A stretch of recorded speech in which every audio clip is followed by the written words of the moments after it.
বড় ছোট সবার খুব জনপ্রিয় খাবার। আর এই খাবারটি একসময় কেনার জন্য দোকানের ধারে গিয়ে লাইন ধরে থাকতাম। কি যে মজার ছিল সেই ছোট্টবেলায়।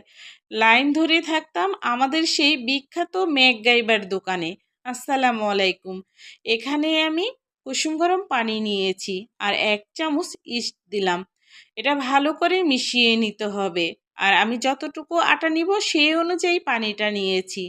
আপনারাও কিন্তু পানিটা সেই অনুযায়ী নিয়ে নেবেন যতটুকু আটা লাগবে। তো আমি ঢাকনা দিয়ে 20 মিনিট এটা ঢেকে রাখলাম। দেখতে তো পাচ্ছেন ইস্টটা একদম গলে গেছে। আর এখানে আমি আটা দিয়ে দিচ্ছি। আর এখানে স্বাদ মতন লবণ দেব। খাওয়ার সোডা কিন্তু অবশ্যই দিতে হবে, আমিও দিয়ে দিলাম। আর এখানে আমি দেব গুড়। চাইলে আপনারা চিনিও দিতে পারেন, তবে আমার কাছে গুড় ছিল তাই আমি গুড়টাই দিলাম। আর গুড় দেওয়াতে এই খাবারটা আরও বেশি মজার হয়ে গেছে। এখন খামিরটা ভালো করে মিশাতে হবে। খামিরটা মিশানো যত ভালো হবে এটা কিন্তু দেখতেও তত ভালো হবে আর খেতেও অনেক ভালো হবে। ছোটোর সময় ভীষণ খেতাম, তো আমার মেয়েকে আমি এটা বলি, তার জন্যই সে খেতে চায়, তার জন্যই আমার বানানো।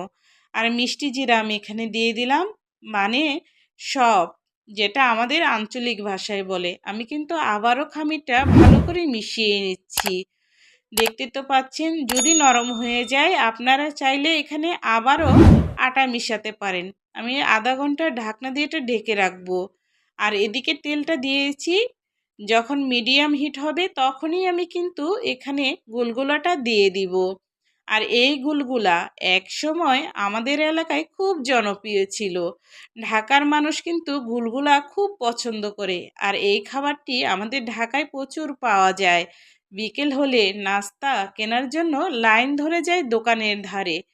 দোকানের ধারে আর লাইন দিতে হবে না। যদি একটু মনোযোগ দিয়ে এটা দেখে নেন, বাসায় আপনার বাচ্চাকে আপনিও তৈরি করে দিতে পারেন। আর ঘরের খাবার তো খুব স্বাস্থ্যসম্মত। আমার মেয়েকে আমার ছোটবেলার স্মৃতিচারণ করি, তো আমার মেয়ে শুনে খুব ইচ্ছা তার এটা খাওয়ার।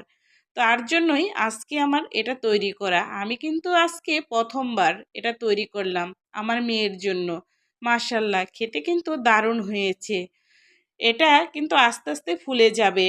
আর 2 পিঠি যখন হয়ে যাবে তখন একটা গোল আকৃতি চলে আসবে। দেখতে যেমন লোভনীয়, খেতে কিন্তু দারুণ ছিল। আমাদের এলাকায় একজন বিখ্যাত লোক ছিল, ওনার নাম হচ্ছে ম্যাকগাইভার। ওনার দোকানে আমরা লাইন ধরে থাকতাম ছোট সময়। আর উনি দোকানে গেলে সবার আগে ছোট ছোট ছেলে মেয়েদেরকে এই গুলগুলাটা হাতে ধরিয়ে দিতেন। সেই সময়ে সেই স্বাদ, কি যে স্বাদের ছিল কি আর বলবো। তো মাশাল্লাহ, সেই ছোট্টবেলায় আজকে ফিরে গেলাম। বাচ্চাকে খাওয়াচ্ছিলাম আর বলছিলাম ছোটবেলার কথা, যে আমরা একসময় এটা প্রচুর খেতাম। আর এটা কে কে খান, কে কে বাসায় তৈরি করেন অবশ্যই কিন্তু কমেন্টের মাধ্যমে জানাবেন। সবাই ভালো থাকবেন। আজকে এই পর্যন্তই। আল্লাহ হাফেজ।